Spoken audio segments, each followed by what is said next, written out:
दिल्ली की गलियां दिल्ली निवासियों के रुधिर से प्लावित हो रही हैं। नादिर शाह की सेना ने सारे नगर में आतंक जमा रखा है। जो कोई सामने आ जाता है उसे उनकी तलवार से घाट उतरना पड़ता है। नादिर शाह का प्रचंड क्रोध किसी भांति शांत ही नहीं होता। रक्त की वर्षा भी उसके कोप की आग को बुझा नहीं सकती। नादिर शाह दरबारे आम में तख्त पर बैठा हुआ है। उसकी आंखों से जैसे ज्वालाएं निकल रही हैं। दिल्ली वालों की इतनी हिम्मत कि उसके सिपाहियों का अपमान करे। उन कापुरुषों की यह मजाल। वे काफिर तो उसकी सेना की एक ललकार पर रणक्षेत्र से निकल भागे थे। नगर निवासियों का आर्तनाद सुन सुनकर स्वयं सेना के दिल कांप जाते हैं। मगर नादिर शाह की क्रोधाग्नि शांत नहीं होती। यहां तक कि उसका सेनापति भी उसके सम्मुख जाने का साहस नहीं कर सकता। वीर पुरुष दयालु होते हैं। असहायों पर, दुर्बलों पर, स्त्रियों पर उन्हें क्रोध नहीं आता। इन पर क्रोध करना वे अपनी शान के खिलाफ समझते हैं। किंतु निष्ठुर नादिर शाह की वीरता दया शून्य थी। दिल्ली का बादशाह सिर झुकाए नादिर शाह के पास बैठा हुआ था। हरमसरा में विलास करने वाला बादशाह नादिर शाह की अविनयपूर्ण बातें सुन रहा था, पर मजाल न थी कि जबान खोल सके। उसे अपनी ही जान के लाले पड़े हुए थे। पीड़ित प्रजा की रक्षा कौन करे? वह सोचता था, मेरे मुंह से कुछ निकले और वह मुझी को डांट बैठते थे। अंत में जब सेना की पैशाचिक क्रूरता पराकाष्ठा को पहुंच गई तो मोहम्मद शाह के वजीर से न रहा गया। वह कविता का मर्मज्ञ था, खुद कवि था। जान पर खेल नादिर शाह के सामने पहुंचा और यह शेर पढ़ा। कसे न मांद की दीगर व तेगे नाज कुशी, मगर के जिंदा कुनी खल करा व बाज कुशी। अर्थात तेरी निगाहों की तलवार से कोई नहीं बचा।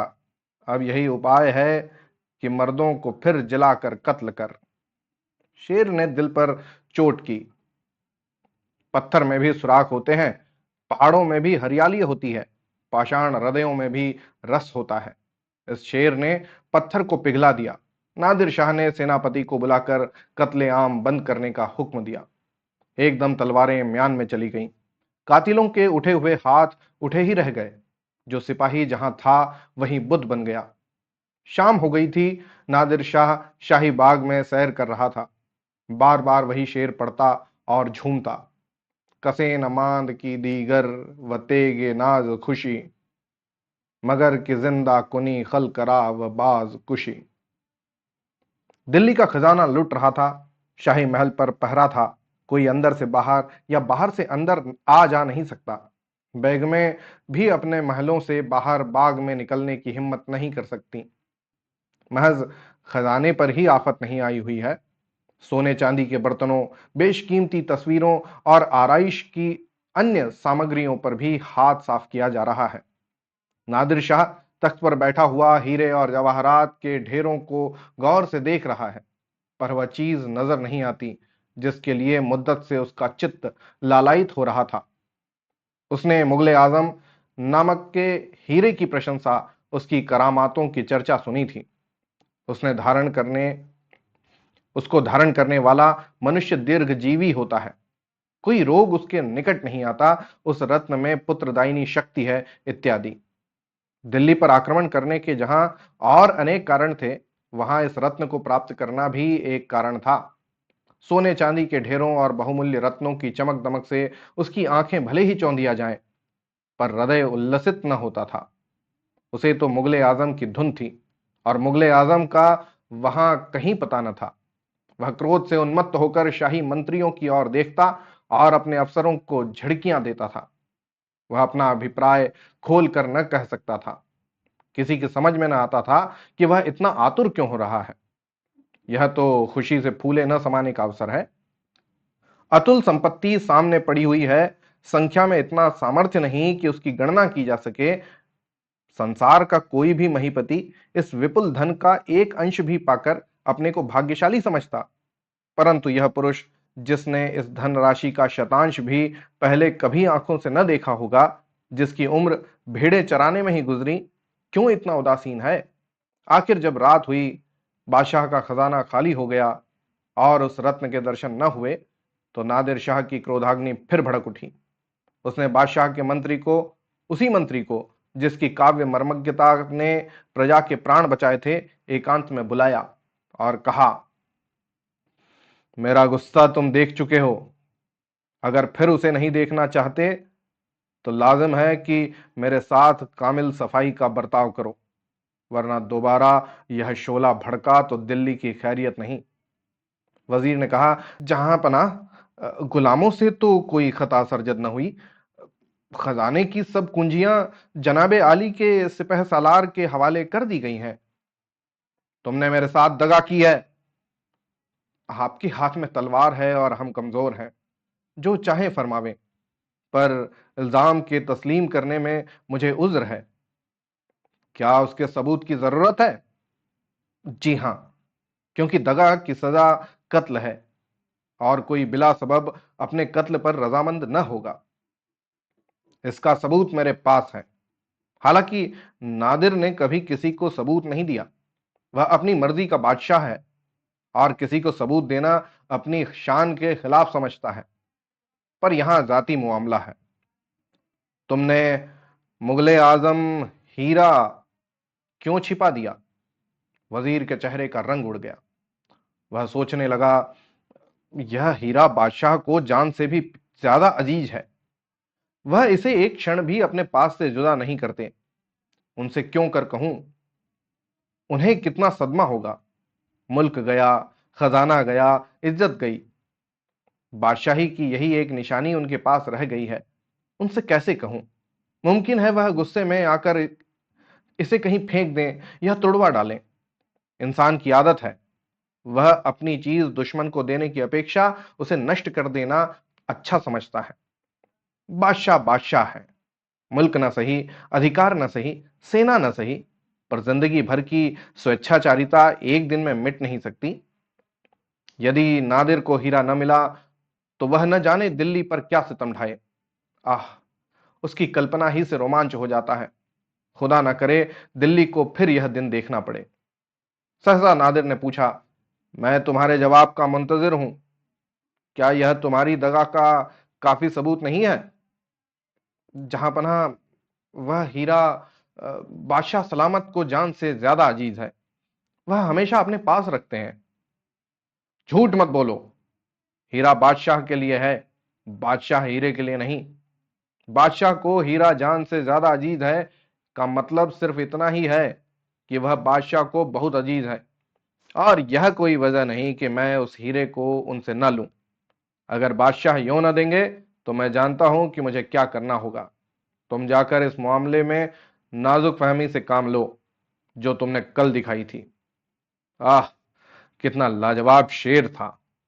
कसे नमाद की दीगर व तेग नाज खुशी, मगर की जिंदा खुनी खल करा व बाज कुशी। मंत्री सोचता हुआ चला कि यह समस्या क्यों कर हल करूं। बादशाह के दीवान खाने में पहुंचा तो देखा बादशाह उसी हीरे को हाथ में लिए चिंता में मग्न बैठे हुए हैं। बादशाह को इस वक्त इसी हीरे की फिक्र थी। लुटे हुए पथिक की भांति अपनी वह लकड़ी हाथ से न देना चाहता था। वह जानता था कि नादिर को इस हीरे की खबर है। वह यह भी जानता था कि खजाने में इसे न पाकर उसके क्रोध की सीमा न रहेगी। लेकिन सब कुछ जानते हुए भी वह हीरे को हाथ से न जाने देना चाहता था। अंत में उसने निश्चय किया, मैं इसे न दूंगा, चाहे मेरी जान ही पर क्यों ना आ जाए। रोगी की इस अंतिम सांस को न निकलने दूंगा। हाय, कहां छुपाऊं? इतना बड़ा मकान है कि उसमें एक नगर समा सकता है, पर इस नन्ही सी चीज के लिए कहीं जगह नहीं। जैसे किसी अभागे को इतनी बड़ी दुनिया में भी कहीं पनाह नहीं मिलती। किसी सुरक्षित स्थान में न रखकर क्यों ना इसे ऐसी किसी जगह रख दूं जहां किसी का ख्याल ही ना पहुंचे। कौन अनुमान कर सकता है कि मैंने हीरे को अपनी सुराही में रखा होगा? अच्छा, हुक्के की फर्शी में ही क्यों ना डाल दूं? फरिश्तों को भी खबर ना होगी। यह निश्चय करके उसने हीरे को फर्शी में डाल दिया। पर तुरंत ही शंका हुई कि ऐसे बहुमूल्य रत्न को इस जगह रखना उचित नहीं। कौन जाने जालिम को मेरी यह गुड़गुड़ी ही पसंद आ जाए। उसने तुरंत गुड़गुड़ी का पानी तश्तरी में उड़ेल दिया और हीरे को निकाल लिया। पानी की दुर्गंध उड़ी, पर इतनी हिम्मत न पड़ती थी कि किसी खिदमतगार को बुलाकर पानी फिकवा दें। भय होता था कहीं वह ताड़ न जाए। वह इसी दुविधा में पड़ा हुआ था कि मंत्री ने आकर बंदगी की। बादशाह को उस पर पूरा विश्वास था, किंतु उसे अपनी शुद्धता पर इतनी लाज आई कि वह इस रहस्य को उस पर भी प्रकट न कर सका। गुमसुम होकर उसकी ओर ताकने लगा। मंत्री ने बात छेड़ी, आज खजाने में हीरा न मिला तो नादिर शाह बहुत झल्लाया। कहने लगा, तुमने मेरे साथ दगा की है। मैं शहर लुटवा दूंगा, कत्लेआम करा दूंगा, सारे शहर को खाक सियाह कर डालूंगा। मैंने कहा, जनाबे आली को इख्तियार है, जो चाहे करें, पर हमने खजाने की सब कुंजियां आपके सिपह सालार को दे दी हैं। वह कुछ साफ साफ तो न कहता था, बस कनायों में बात कर रहा था और भूले गीदड़ की तरह इधर उधर बौखलाया फिरता था कि किसे पाए और नौच खाए। मोहम्मद शाह ने कहा, मुझे तो उसके सामने बैठते हुए ऐसा खौफ मालूम होता है, गोया किसी शेर का सामना हो। जालिम की आंखें कितनी तुंद्र और गजबनाक हैं। आदमी क्या है, शैतान है। खैर, मैं भी उधेड़ बुन में पड़ा हुआ हूं, फिर इसे क्यों कर छुपाऊं। सल्तनत जाए गम नहीं, पर इस पर इस पर इस हीरे को मैं उस वक्त न तक न दूंगा जब तक कोई गर्दन पर सवार होकर उसे छीन न ले। वजीर ने कहा, खुदा न करे कि हुजूर के दुश्मनों को यह जिल्लत उठानी पड़े। मैं एक तरकीब बतलाऊं, हुजूर इसे अपने अमामे में रख लें। वहां वहां तक उसके फरिश्तों का भी ख्याल न पहुंचेगा। वल्लाह तुमने खूब सोचा। वाकई वाकई तुम्हें खूब सूझी। हजरत इधर उधर टटोलने के बाद अपना सब मुंह लेकर रह जाएंगे। मेरे अमामे यानी मेरी पगड़ी में कौन देखेगा। इसी से तो मैंने तुम्हें लुकमान का खिताब दिया है। बस यही तय रहा। कहीं तुम जरा देर पहले आ जाते तो मुझे इतना दर्द सर न उठाना पड़ता। दूसरे ही दिन दोनों बादशाहों में सुलह हो गई। वजीर नादिर शाह के कदमों पर गिर पड़ा और अर्ज की, अब इस डूबती हुई किश्ती को आप ही पार लगा सकते हैं, वरना इसका अल्लाह ही वली है। हिंदुओं ने सिर उठाना शुरू कर दिया है। मरहटे, राजपूत, सिख सभी अपनी अपनी ताकतों को मुकम्मिल कर रहे हैं। जिस दिन उनमें मेल मिलाप हुआ, उसी दिन यह नाव भंवर में पड़ जाएगी और दो चार चक्कर खाकर हमेशा के लिए नीचे बैठ जाएगी। नादिर शाह को ईरान से चले अरसा हो गया था। वहां से रोजाना बागियों की बगावत की खबरें आ रही थीं। नादिर शाह जल्द वहां लौटना चाहता था। इस समय उसे दिल्ली में अपनी सल्तनत कायम करने का अवकाश न था। सुलह पर राजी हो गया। संधि पत्र पर दोनों बादशाहों ने हस्ताक्षर कर दिए। दोनों बादशाहों ने एक ही साथ नमाज पढ़ी, एक ही दस्तरखान पर खाना खाया, एक ही हुक्का पिया और एक दूसरे से गले मिलकर अपने अपने स्थान को चले। मोहम्मद शाह खुश था। राज्य बच जाने की उतनी खुशी न थी जितनी हीरे के बच जाने की। मगर नादिर शाह हीरा न पाकर भी दुखी न था। सबसे हंस हंस कर बातें करता था, मानो शील और विनय का साक्षात अवतार हो। प्रातःकाल दिल्ली में नौबतें बज रही हैं। खुशी की महफिलें सजाई जा रही हैं। 3 दिन पहले यहां रक्त की नदी बही थी। आज आनंद की लहरें उठ रही हैं। आज नादिर शाह दिल्ली से रुखसत हो रहा है। अशरफियों से लदे हुए ऊंटों की कतार शाही महल के सामने रवाना होने को तैयार खड़ी हैं। बहुमूल्य वस्तुएं गाड़ियों में लादी हुई हैं।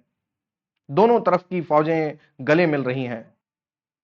अभी कल दोनों पक्ष एक दूसरे के खून के प्यासे थे, आज भाई भाई हो रहे हैं। नादिर शाह तख्त पर बैठा हुआ है। मोहम्मद शाह भी उसी तख्त पर उसकी बगल में बैठे हुए हैं। यहां भी परस्पर प्रेम का व्यवहार है। नादिर शाह ने मुस्कुराकर कहा, खुदा करे यह सुलह हमेशा कायम रहे और लोगों के दिलों से इन खूनी दिनों की याद मिट जाए। मोहम्मद शाह ने कहा, हाँ, मेरी मेरी तरफ से ऐसी कोई बात ना होगी जो सुलह के खतरे में डाले। मैं खुदा से यह दोस्ती कायम रखने के लिए हमेशा दुआ करता रहूंगा। नादिर शाह ने कहा, सुलह की जितनी बातें, जितनी शर्तें थीं, सब पूरी हो चुकी।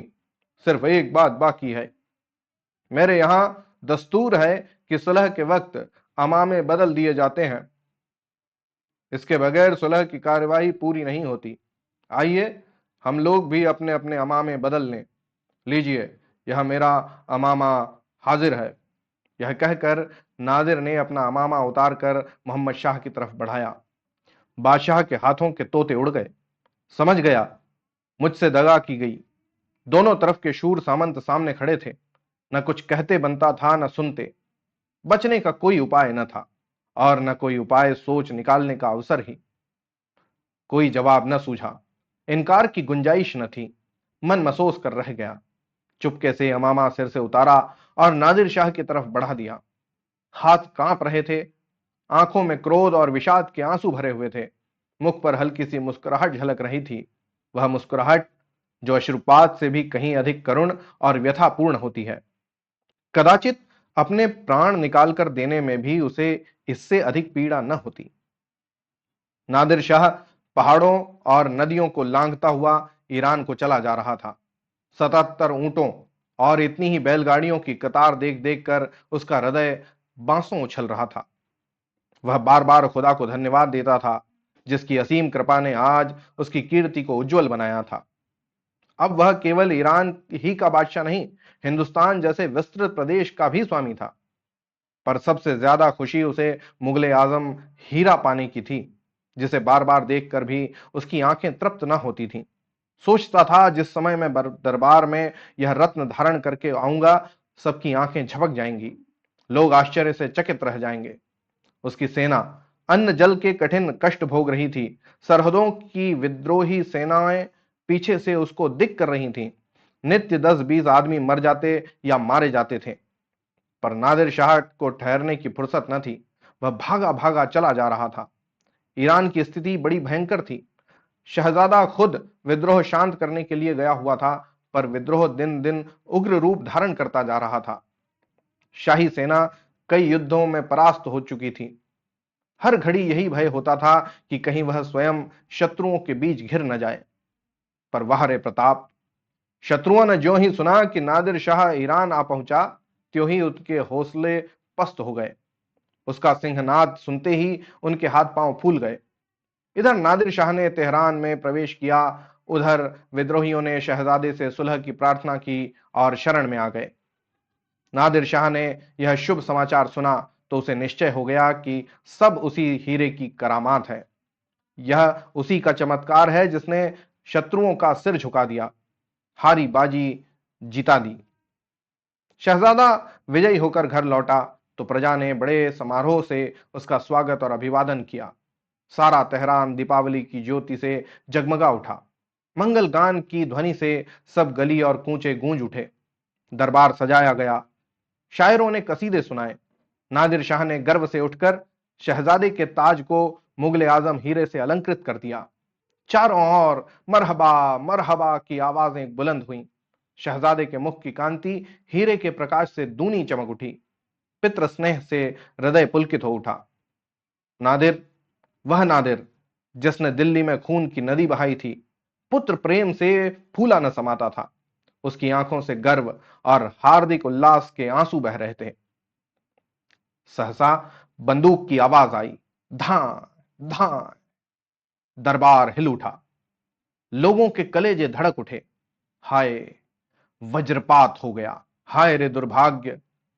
बंदूक की आवाजें कानों में गूंज ही रही थीं कि शहजादा कटे हुए पेड़ की तरह गिर पड़ा। साथ ही वह रत्न जड़ित मुकुट भी नादिर शाह के पैरों के पास आ गिरा। नादिर शाह ने उन्मत्त की भांति हाथ उठाकर कहा, कातिलों को पकड़ो। साथ ही शोक से विवल होकर वह शहजादे के प्राणहीन शरीर पर गिर पड़ा। जीवन की सारी अभिलाषाओं का अंत हो गया। लोग कातिलों की तरफ दौड़े। फिर धाएं धाएं की आवाजें सुनाई और दोनों कातिल गिर पड़े। उन्होंने आत्महत्या कर ली। दोनों विद्रोही पक्ष के नेता थे। हाय रे मनुष्य के मनोरथ, तेरी भित्ति कितनी अस्थिर है। बालू पर की दीवार तो वर्षा में गिरती है, पर तेरी दीवार बिना पानी बूंद के ढह जाती है। आंधी में दीपक का कुछ भरोसा किया जा सकता है, पर तेरा नहीं। तेरी अस्थिरता के आगे बालकों का घरौंदा अचल पर्वत है, वैश्याओं का प्रेम सती की प्रतिज्ञा की भांति अटल। नादिर शाह को लोगों ने लाश पर से उठाया। उसका करुण क्रंदन हृदयों को हिलाए देता था। सभी की आंखों से आंसू बह रहे थे। होनहार कितना प्रबल, कितना निष्ठुर, कितना निर्दय और कितना निर्मम है। नादिर शाह ने हीरे को जमीन से उठा लिया, एक बार उसे विषाद पूर्ण नेत्रों से देखा, फिर मुकुट को शहजादे के सिर पर रख दिया और वजीर से कहा, यह हीरा इसी लाश के साथ दफन होगा। रात का समय था। तेहरान में मातम छाया हुआ था। कहीं दीपक या अग्नि का प्रकाश न था। न किसी ने दिया जलाया और न भोजन किया। अफीमचियों की चिलमें भी आज शांत हो रही थीं, मगर कब्रिस्तान में मशालें रोशन थीं। शहजादे की अंतिम क्रिया हो रही थी। जब फातिहा खत्म हुआ, नादिर शाह ने अपने हाथों से मुकुट को लाश के साथ कब्र में रख दिया। राज और संग तराश हाजिर थे। उसी वक्त कब्र पर ईंट, पत्थर और चूने का मजार बनने लगा। नादिर 1 महीने तक एक क्षण के लिए भी वहां से न हटा। वहीं सोता, वहीं से राज्य करता। उसके दिल में यह बात बैठ गई थी कि मेरा अहित इसी हीरे के कारण हुआ है। यही मेरे सर्वनाश और अचानक वज्रपात का कारण है। तो ये थी कहानी वज्रपात। ऐसी अन्य कहानियां सुनने के लिए बने रहिए मेरे साथ। लाइक, सब्सक्राइब, कमेंट करते रहिएगा। Thank you very much. बहुत बहुत धन्यवाद। होती है अगली कहानी में मुलाकात। तब तक के लिए जय हिंद।